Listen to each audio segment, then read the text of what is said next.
So,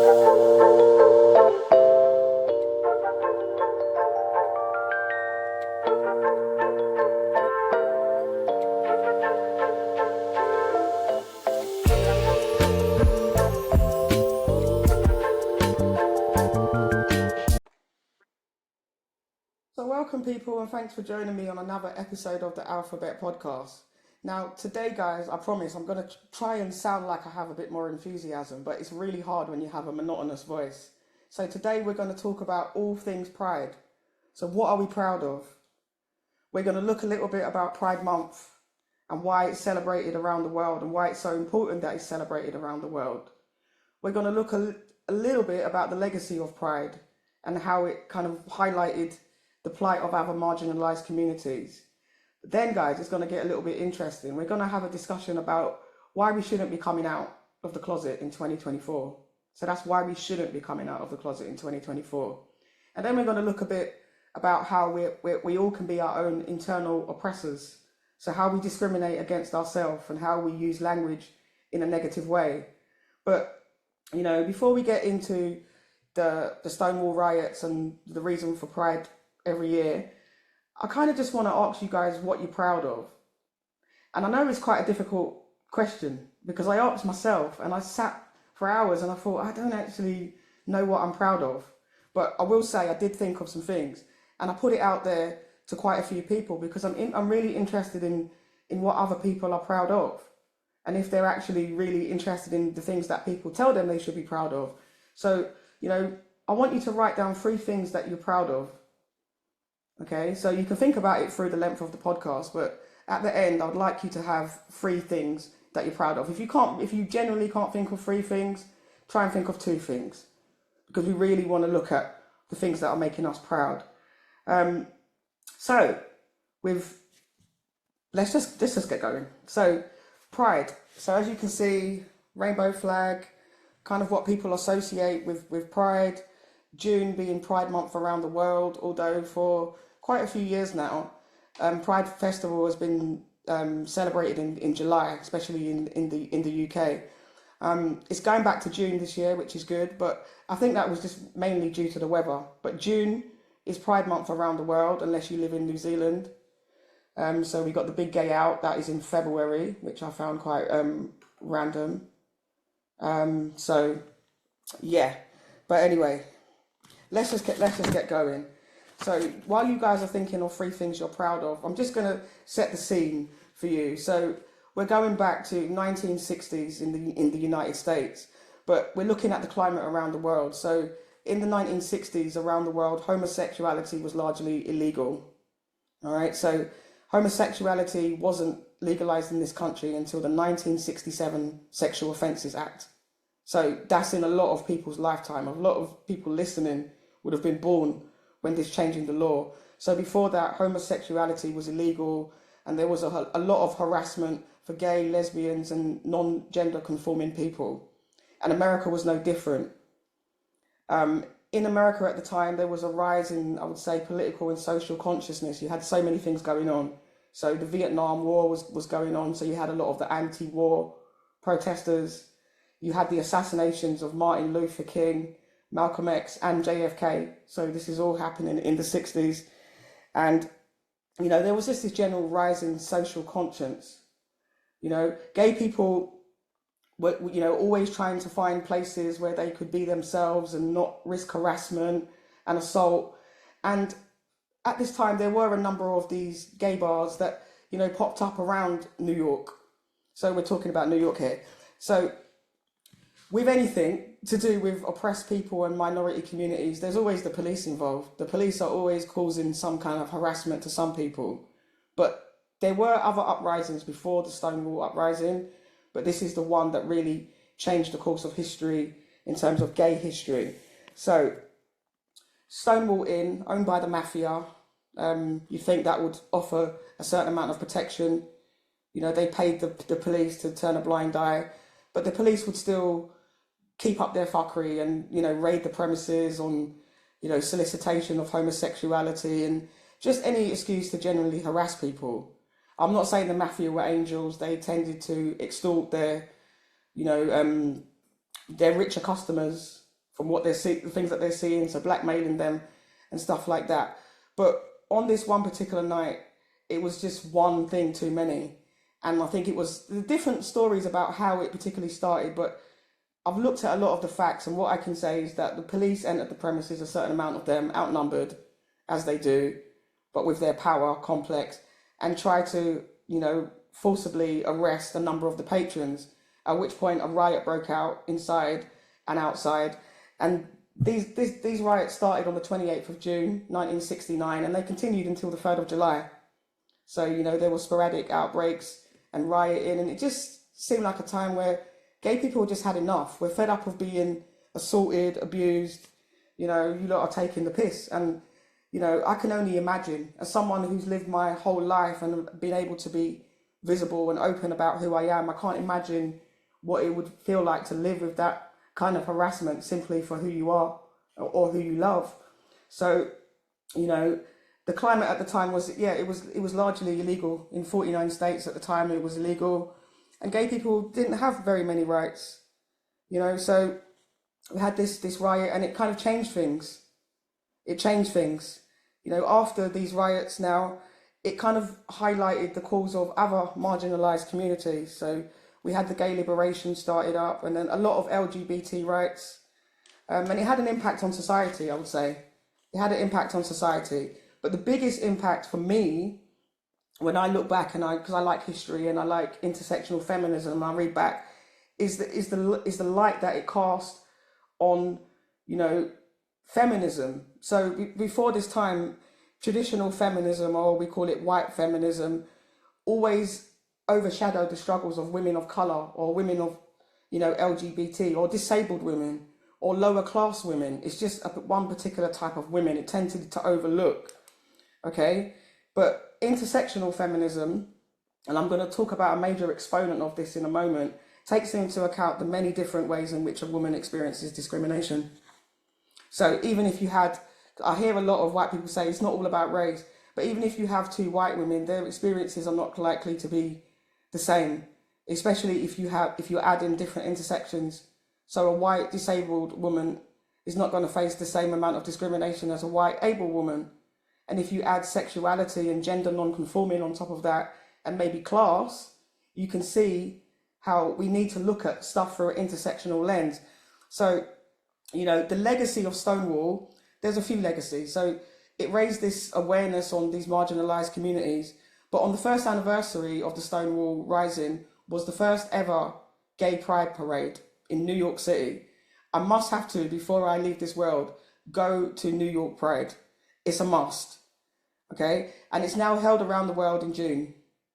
So there was a time where the Pride in London was mainly in July, but that's just for weather permitting, okay? So, it had an impact. And in 2016, Barack Obama, our guy, Barack, he actually made the Stonewall Inn a national monument, making it the first gay monument in America. So there is that. So you actually have the Stonewall Inn, the original Stonewall Inn, and surrounding situations that's been made a national monument. But for me, the biggest thing that came out of it was, this realization that there's other people struggling. It's not just, women or gay people. There's women and gay people in amongst that. So it's this idea, and a major proponent of that is a lady called Audre Lorde. Now, when we look at intersectionality as a theory, it always gets accredited to another very talented black woman by the name of Kimberly Crenshaw, and she's been very influential in critical race theory, and the Say Her Name campaign 2015. She's very influential in that, and it's the idea that different layers of discrimination meet, so the more intersections that you have. But actually, this idea of intersectionalism wasn't a new thing, but I think the reason why it doesn't get attributed to this lady that I'm going to tell you about is because she's a lesbian. And you have that a lot in the history of stuff. Lesbian and gay people tend to get whitewashed from history. They invent things, they do stuff, and it will get put to someone else that more fits the bill. So, for me, as much as I rate Kimberly Crenshaw, for me, intersectional feminism starts with people like Audre Lorde, the people that will truly live in it. So, you know, I could tell you about Audre Lorde, or I could tell you about her in her own words.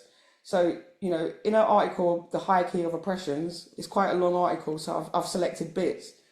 She makes some very powerful statements, okay? So here we go. I was born black and a woman. I'm trying to become the strongest person I can become to live the life I have been and to help effect change toward a livable future for this earth and for my children. As a black lesbian, feminist, socialist, poet, mother of two, including one boy, and a member of an interracial couple, I usually find myself part of some group in which the majority defines me as deviant, difficult, inferior, or just plain wrong. From my membership in all these groups, I have learned that oppression and the intolerance of difference come in all shapes and sizes and colours and sexualities. I have learned that sexism, a belief in the inherent superiority of one sex over all others and thereby its right to dominance, and heterosexism, a belief in the inherent superiority of one pattern of loving over all others and thereby its right to dominance, both arise from the same source as racism, a belief in the inherent superiority of one race over all others and thereby its right to dominance. Now, there may be a few black people out now that are straight away saying, don't compare, you know, being gay to being black. And I would say to you, you need to think again. And even back then, Audre Lorde was aware of this mentality, you know, because, you know, being black and a woman, you know, I've experienced a lot of discrimination, but I've also experienced a lot of discrimination from black people for being gay. So even though we've experienced the most discrimination, you know, we tend to be prejudiced. I wouldn't say we can discriminate because we don't necessarily have the power to, but we can be extremely prejudiced. But this is her response to it. Oh, says a voice from the black community, but being black is normal. Well, I and many black people of my age can remember grimly the days when it didn't used to be.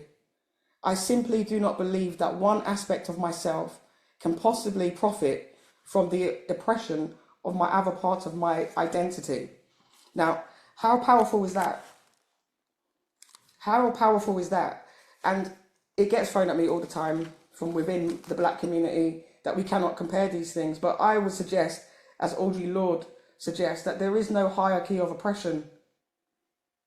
Where there's no equality for one group, you know, after they finish with you, they're coming for you.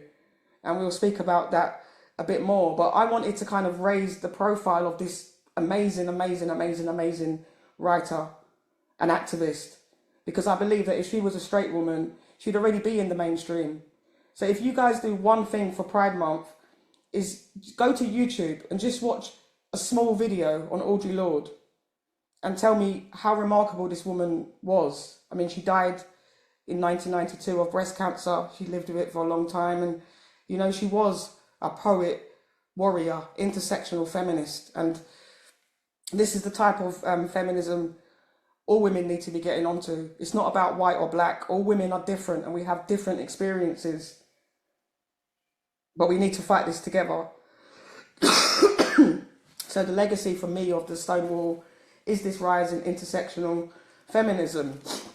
But what I really wanted to speak about, and it's something that has been irking me and bugging me for years, is this whole idea of coming out. I mean, I've never been in the proverbial closet, so to speak. I came out, as is expected, when I was 18 years old. You know, I've always been open if people ask. I tell people on a need-to-know basis. But this idea of coming out, where does it really come from? And the fact is, it's a very Western concept. And it's not actually a real concept, because it's a concept that doesn't exist in every culture. Okay? In some cultures, the idea of coming out doesn't exist. And I'll tell you a bit more about that in a minute. But I do think the idea of coming out is, I suppose, rooted historically in the idea of visibility. So, you know, the more people that come out, you know, the more people that have that visibility, the more it will be normalized, and that is the path to equality, you know, equal rights and recognition. The more people that are out and accepted, it normalizes it. But in theory, we know that that doesn't happen. there's still discrimination. But, to me, I don't know if it's just me, but my first thought when it comes to coming out is straight people don't come out. And the next thing I think of, who are we coming out to? But there's a lot of things about it. And it's the way how it's framed as like the pinnacle of queerness. And it's like you get your queer badge when you come out. Like you're somehow in this closet that you need to free yourself from. But it's never ever framed as something that you can do. It's always framed as something that you have to do or you should do. Never something that you can do, something that you should. And that's problematic for me, And there's been a trend in the last 10 years or so of a lot of women coming out in later life. And that's, to me, a big reason for that will be the societal expectations and maybe a lot of them having kids at an early age and then maybe not feeling like they can live their authentic selves. So we're not even gonna call it coming out, okay? But it essentially is a flawed dichotomy.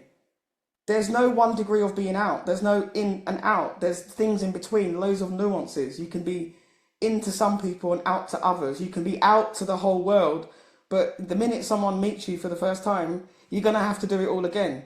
Because if you're watching this podcast for the first time, guys, I shouldn't even say that, and I'll talk about that maybe a bit later. But my name is Liana. My pronouns are she, her, me, and sometimes mind your business, and I'm a lesbian. Okay? So before I said that, potentially you may not know. So that is my issue with coming out, is that I'm going to have to keep on coming out every time I meet someone new. All right? So it is a flawed dichotomy. We got to get away from things having to be one thing or another, black or white. We can be out to some people and into others. But yeah, so the idea of keeping coming out to everyone new. But there is a certain degree of privacy versus secrecy. I mean, I don't have any issue being in a private relationship, but I know from my last couple of relationships were secret relationships. And that was problematic, especially when you want your partner to meet someone and they're ghosting you because they don't want anyone to know that they're with you. And then they're inviting you to places and uninviting you because they don't want people that know them to see them with you because then they know that they're with you. So, I think it's okay to be private. And it has to be something that you both agree on because people have different opinions as to whether they want to be loved out loud. Some people want privacy.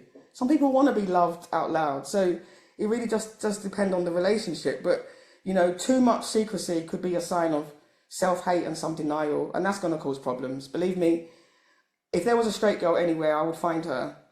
And to me, that's my idea of me picking someone that's emotionally unavailable. But it's not her being in or out per se, it's her own level of acceptance to her sexuality. That's always been the problem for me. But, it also places the hands in the power of society. Because like I say, who are you coming out to? So if you come out to these people or this person that you're coming out to and they don't give you acceptance, are you suddenly going to stop being gay or feel bad about yourself? Who are we coming out to? Why are we giving outside people the power as to whether we accept ourselves? Are we looking for external validation? Because I know I'm not. Okay? But it gets even more problematic because it also implies that the person coming out, all right, was previously lying about their identity. How rude is that? You're implying that someone is lying about their identity and that before they came out, per se, they were deliberately hiding their true self. Like I say, the idea of coming out doesn't even exist in certain cultures. But like I said, again, it's the outside approval and acknowledgement needed to validate your identity. Like, who are we getting validation from if we're being our authentic selves and we're happy to be our authentic selves? But other cultures do not recognize it. Okay? You go to Iraq or northern Nigeria or Iran and tell them, about coming out and the closet. Do you think the closet exists in places where being gay will have you killed? Do you think that they have this concept of the closet, or do you think they would look at you like potentially there's something wrong with you? So it's flawed in that sense already. It's false because it doesn't work because it implies that coming out isn't an inevitable event. And like I say, for some people, it's not inevitable. It really isn't. So, it's pushed, coming out v not coming out, as a false dichotomy, and it's pushed as a reality for everyone, and when in reality it's not. You know, 1 in 8 LGBTQI people age 18 to 24, you know, have experienced depression. You know, what about hate crimes and isolation from coming out? And, you know, the lack of equality and access in healthcare for LGBT people, you know? And I've already spoke about the domestic abuse. So, you know, but this is something that I had to get in there because it's been coming up a lot around the world now. You know, there's a lot of anti-gay and LGBTQIA plus laws springing up around the world. You know, a few of them in Africa. I think the last one I heard was in Ghana. But it's just something that just bugs me. You know, people tend to just look, oh, black people, we're so uncivilized. This uncivilized thing that you guys think, it's come from British colonialism. All right. So 25% of the world, or 2.4 billion people, live in underneath a country that's in the Commonwealth. Yeah. Okay. But 50% of those countries criminalize being gay. If you look at other empires like the French, Spanish empires, all these laws were repealed, you know, centuries ago. So what we're left with now, so it's great when England changes their laws, 1967 Sexual Offences Act, but you know, you've introduced this whole homophobia to the world that you're raping and pillaging. You're doing this as well. So that annoys me. And also, heterosexual people don't come out. Heterosexual people do not come out. And also, another thing, it also implies that it's the most important part of you. You know, I'd rather someone come out to me as a liar and a cheat and a narcissist than gay. That has no real interest for me. You know, I'm a lot of things. Is being gay the most important thing? So I have to come out and tell you I'm gay? I don't think so. There's also a lot of biphobia. And I know that in my earlier years, I didn't really have this concept of understanding being bisexual. But there's a lot of biphobia. So when people are coming out as bisexual, people are telling them you can't be bisexual, you must be either straight or gay. So we've got to get away from judging people and talking about things that we don't understand. Sexuality is fluid for most people. You don't get the right to define someone's sexuality for them as much as you think you're the expert on it. Me personally, I would prefer to be loved out loud, but I'm not judging people for not wanting to tell people. You know, it's not safe for everybody. You know, why would you want to lose your family if you know your family are going to disown you? It's a difficult thing. And, you know, then you could be potentially out in your partner. So you might be okay to be out of the closet. But, you know, what does that do for your partner who is in the closet, you know? So there's a lot of things to look at. But something else interesting, and, you know, I thank my ex for putting me on this path because she was someone that used to challenge me a lot about the language that I use. I mean, as therapists, we try to challenge our thoughts and we try to catch things when they slip because it's part of it. We're not perfect people. Nobody is. And we all have views that have some prejudice to them. I mean, I'm not saying we're deliberately going around oppressing people, but there are ways in which we all, so, you know, as someone that's intersectional, so being black, gay, a woman and disabled, for me, my exploration is even deeper because I've got to look at all of these different aspects of my identity and look at the way I oppress myself. So language is a very, very common way in which we all do this. So I'll give you an example, you know, an example of sexism, all right, where we're using gendered language, okay? So the ultimate compliment for a woman that can drive, I can hear you say, what do we say to that woman? She drives like a man, okay? I was in the park, I met a friend of mine for lunch, met her at work, went for lunch, sat in the park. Now, the context, we were discussing how there seemed to be a lot of like middle-aged men just sitting around by themselves and how we felt that it would be unsafe. It's unsafe for children to walk through the park anyway, for, you know, possibly your children to be walking through the park with these, you know, men just sitting around drinking beer all day. So that was the context. And then we saw a woman, because it was a hot day, we saw a woman run past, she's doing jogging. She's got on some short shorts and a belly top. Now, I didn't say it, but I thought it. But my friend straight away said, I don't think she should be dressed like that, running through this park. And straight away I've turned to my friend and I've said, she should be able to wear whatever she wants. But how many times do you do that? And do you ever catch yourself doing that? All right. It's the same with homophobia. I will say things like, that man is really effeminate. I'm not saying that it's something that I say now, but I've said in the past. And a lot of people, this whole gaydar, this idea of gaydar comes from, discrimination. It comes from people genuinely always believing that being gay is somehow something that you can see, which is why coming out should be a choice. Because as a black gay man or as a black gay woman, do I really want to come out and add more discrimination to myself? You can see that I'm black. That's enough to be getting on with. So, yeah. So sexism, drive like a man. We say them things like that all the time. But the anti-blackness, when my ex said to me, you say some real anti-black statements, and I'll be like, I don't know what you're talking about. But actually, she was right. But she's also right when she says that a lot of people do it. And if you're not challenging yourself, you're definitely doing it. So I've spoken about the good hair, and I've said, good hair compared to who? But another one that is even more subtle and is really annoying, and it's something that white people and black people do in equal measure. White people, if you do it, you could be being racist. Black people, stop doing it. Stop describing educated black people as well-spoken. Okay, now, I've been told over the course of this year, I speak on this podcast, sometimes some people say to me, Lee, you're well-spoken. I don't think I particularly am well-spoken. And I've had people outright say to me, you sound white. Now, think about that for a minute. The anti-blackness. What is it that sounds white? What does being white sound like? What does well-spoken mean? I've lived in every hood in South London that there is. What does being well-spoken mean? How am I supposed to sound? Am I not supposed to sound by my socialization or my education, potentially? Can black people not be educated?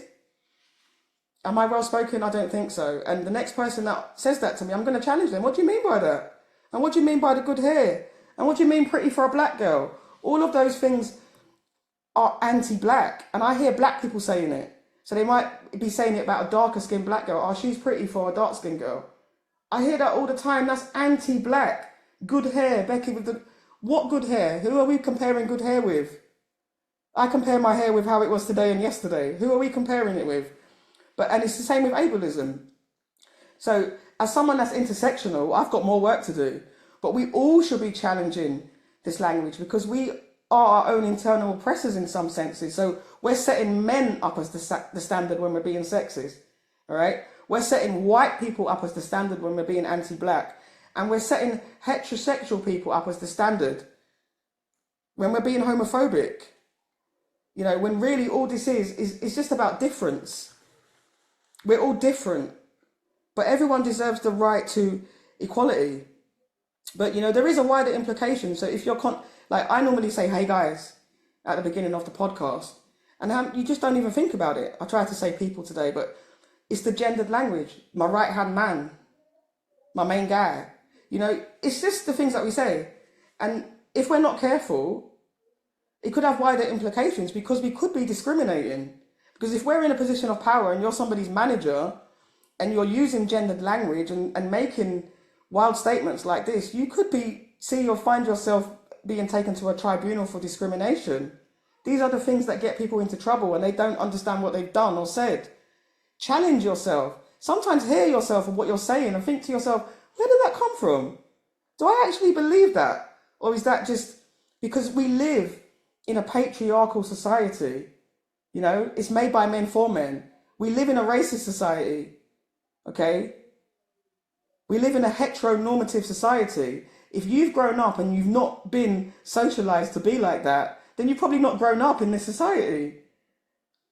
Even as a gay person, I have to challenge internalized homophobia. Is that the reason why I don't walk down the street and hold my partner's hand? Is there some element of shame? Because, my family are, I'm part Jamaican. My dad's family are Jamaican, and I've always heard those views, those anti-gay views. But, I've heard it on the other side too. I still get, my partners still get described as my friends, which is fine, if that's what you want to say. But we've got to stop setting one group as the standard over another. We all have equal right to exist in this world. All right. So, you know, back at the beginning, I kind of put it out there. What are we proud of? And I said to people, what are the three things you're proud of?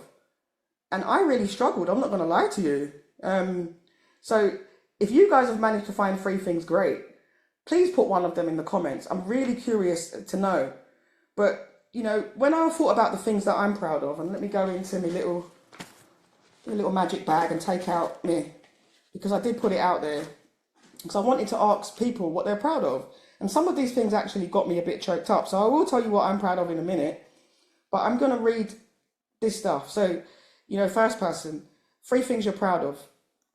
Having a good heart. No matter how this world has treated me and the things I have gone through, I still have faith in mankind. And because everyone is not the same person. Very sweet. My health issues, I'm proud of how I deal with that. Learning how to walk and talk again and dress myself and carry on with my life. I may have setbacks. I'm proud I was able to overcome all that. I'm proud of being myself, because who else is going to love me unless I love myself, for one. And two, I really feel in order to have healing and self-worth, you have to put a lot of pride in yourself. You know, not tooting your own horn, but as a person, you have to have pride in yourself. And I found that quite powerful. And then, another one, three things that you're proud of. Raising my child and managing to retain my independence through adversity, i.e. a toxic ex and dysfunctional family unit. Second, my academic achievements, being the first person in my family to go to university, which I would say is a very good thing to be proud of. And thirdly, my career achievements. But, you know, this person went on to add, no, I'm not proud of my sexuality because it's part of my existence, like having limbs or hair. If my sexuality gave me an opportunity to demonstrate my resilience, however, I would be proud of my achievements despite any oppression or discrimination.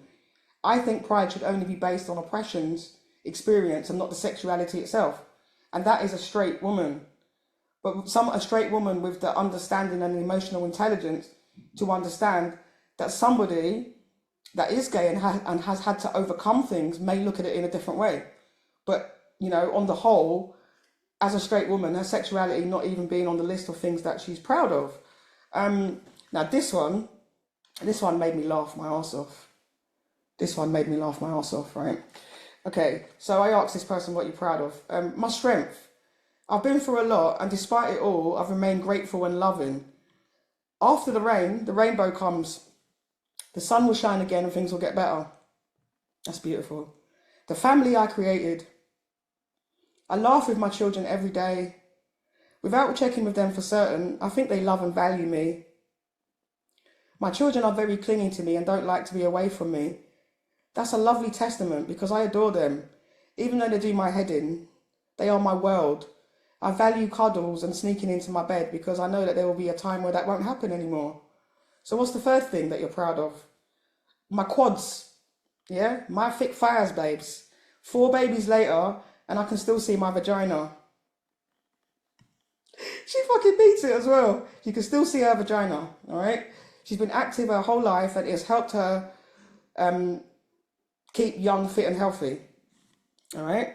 So I'm not really sure I can compare with that, to be honest with you, but I did kind of put my resilience. For me, the three things were my resilience in overcoming obstacles, but I want to add my family to that. I think I'm proud of me and my family for our resilience and for overcoming obstacles. The second thing, my heart. It is forgiving and loving and therefore deserving of being valued. And I settled on my intersectionality, my uniqueness, what makes me, but all of it. As I feel like as minority people, we are playing catch up. I've not had the time to be proud of anything other than overcoming, you know, so oppressed people often feel like they're playing catch up. So am I proud of being gay by itself? To me, that's like having limbs. But am I proud of, you know, all of the things that make me? Definitely. Definitely. So before we end, I just kind of want to, it's a mental health podcast. So, you know, I want people to understand the purpose of having pride. So what are the benefits of being proud? So it can boost self-esteem, confidence, and happy hormones, all right? Because there were also a few people that I asked to give me free things and they couldn't give me free things. I don't think I got anything. And to me, if you really struggle to find free things you're proud of, I would suggest that you're probably going to lack some amount of self-esteem and some self-confidence in some way, because you should be able to think of free things that you're proud of over the course of your life. It shouldn't be that hard a task, all right? So, you know, another benefit of being proud, you feel motivated. When you look at the things that you've achieved and you're happy for, you feel motivated.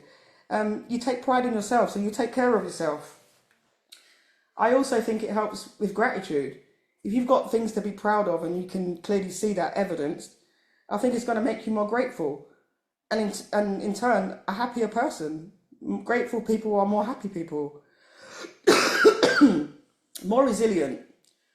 I think people that are proud of their achievements and, you know, they tend to be more resilient and take life in their stride. Not because life is easier for them, but because they're kind of able to go with the ebbs and flows. So if you struggle to be proud and you're one of the people that can't think of anything to be proud of, we got to learn how to be proud. So the best way to learn to be proud is to accept your vulnerabilities, all right? We're not perfect people. We don't need to be perfect. We don't need to look at social media and compare ourselves to other people. We just need to be ourselves. Accept our strengths and weaknesses, but don't criticize ourselves too hard. So the next one, challenge the inner critic with self-compassion, because you'll find people that, you know, don't have confidence and don't have pride. They're going to be very hard on themselves. So, you know, something that you might want to work on is challenge that inner critic when it comes up. Look at the evidence of your achievements, because in the evidence, you know, whether it be your children or your qualifications or your car you learnt to drive, there's always something to be proud of and always something to be grateful for. So guys, I hope that's kind of whetted your appetite. I think now you guys know why we have pride. You know a little bit about intersectional feminism. You understand now why, you know, don't be putting your judgments onto people to come out. Remember, who are we coming out to? You know, if you go back and listen to it, okay? But just quickly, because we always need to look at organisations that provide support for LGBTQIA plus mental health. So we got the Albert Kennedy Trust, which supports young people aged 16 to 25. We have Gendered Intelligence, a trans-led charity that works to increase the quality of trans people's lives, especially if you're under 25. We have Iman, and that's spelled IMAAN, and that supports LGBTIQ Muslims, and they have an online forum where you can share experiences. You also have the LGBT Consortium, where you can search the database and find resources in your area. Stonewall, it would be silly not to mention them. Stonewall charity offers help and advice for LGBTQIA plus people and allies, and I apologise if I get that wrong. It's a whole mouthful. And the Switchboard LGBT helpline, which is a volunteer-led helpline, and of course you have Mind, but you know you can look it up, because there are a lot of people struggling with their sexuality and inadvertently their mental health, and they don't need to be. You know, gay people's mental health doesn't suffer because they're gay. It's all the other things that come with being gay. So the pressures to come out, the expectations, the intersectionalism, the discrimination, the fear of discrimination, the lack of access to healthcare, not being treated fairly, all of those things are the things that really matter. So, you know, if you've never been to a Pride festival, get your glad rags on, you know, shake your maracas, and, you know, I would say it's something that everyone should experience once in their life. And now you have a bit more history to it. You realise that it's not just a street party where everyone's half naked and wearing makeup. It actually has real meaning behind it. You know, gay liberation and other marginalised groups are stronger for the fact that, you know, these people fought the police. They had enough of being oppressed, and so they should. But, you know, I'm going to end it how I started, and Audre Lorde, because it's all about giving visibility to her. And it's just something to think about, and it's something that when people ask me, am I proud to be gay, and the issues that I have with being a black gay woman, these are kind of my thoughts. Okay, within the lesbian community, I am black. And within the black community, I am a lesbian. Any attack against black people is a lesbian and gay issue. because I and thousands of other black women are part of the lesbian community. Any attack against lesbians and gays is a black issue because thousands of lesbians and gay men are black. There is no hierarchy of oppression. I cannot afford the luxury of fighting one form of oppression only. I cannot afford to believe that freedom from intolerance is the right of only one particular group. And I cannot afford to choose between the fronts upon which I must battle these forces of discrimination wherever they appear to destroy me. And when they appear to destroy me, it will not be long before they appear to destroy you. So for those of you that think, homophobia, other marginalised group has nothing to do with you, think again. Think again. There's a lot more power when people stand together. And I think that's what, political wise, the governments would fear. All of the marginalised communities getting together. So, I hope you've enjoyed this on Pride. And please, guys, put in the comment what you're proud of. I really want to know what my listeners are proud of. And also to like, subscribe, share, please. I'm still deciding whether to wrap this podcast up, and all the interactions matter because it helps me to make an informed decision as to whether this is actually helping people. So like, share, subscribe, comment. Let me know that, I'm not falling into a vacuum. You can see me, you can hear me. And maybe get yourself to a Pride festival. I forgot to say, UK Black Pride is on the 11th of August and it will be at the Olympic Park again for the 3rd straight year. So if you've never been to UK Black Pride, get down and check it out. Like I say, too much crowds for me, but it would be interesting to do a segment from UK Black Pride. So don't hold me to it, but something might be coming up. Next time, some freestyling, maybe some company. Yeah, let's not plan it too much. But happy Pride Month, guys. And I'll catch you next time on the Alphabet Podcast.